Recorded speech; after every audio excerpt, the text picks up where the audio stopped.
That's a great question. It's an issue we don't talk about enough. So let me answer it in a couple of ways.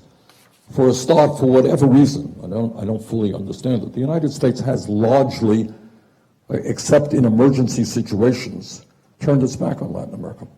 All right? You know, Latin America, Mexico, Central America are part of our hemisphere. So for a start, if we are going to deal with one of the crises that we now face in terms of immigration, and that is that in countries like Guatemala and Honduras, El Salvador, mothers are prepared to take a dangerous journey of 1,500 miles with little babies, fleeing violence and fleeing terrible poverty. You know, we got to be thinking about why that is happening in those countries. And we got to bring the hemisphere together.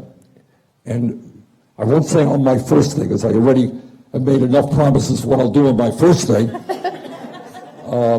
But very early on, we're going to bring the hemisphere together to say, okay, what has to be done so that the people in Honduras and Guatemala can stay in their own countries and not live in the kind of poverty that they are living in. And this ties into another issue, and that is climate change.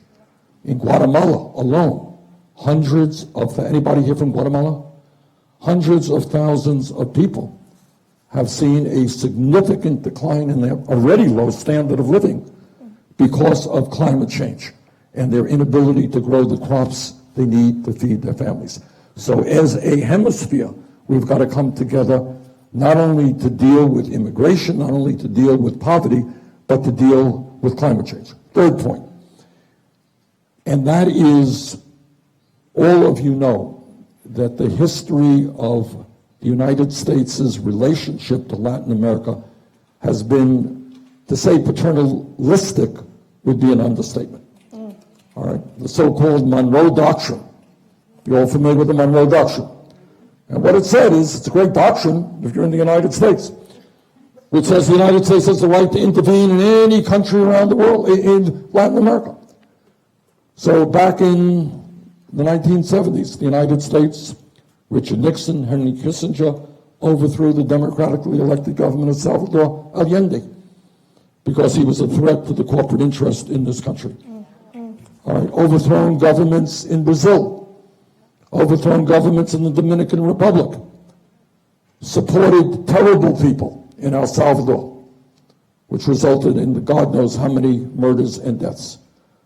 So what we need is a foreign policy in which the United States respects the independence of countries in Latin America and in Mexico.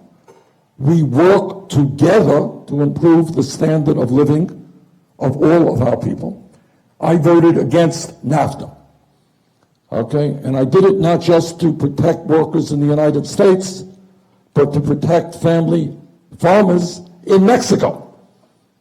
And as a result of NAFTA and cheap corn coming into Mexico, many small farmers who were making at least a subsistence living were driven off of their farms and then ended up trying to get into the United States. So the United States has got to not play a paternalistic role, not think it has the right to intervene whenever it wants to, but has to work with the countries of Latin America to help improve their standard of living. Thank you, Senator.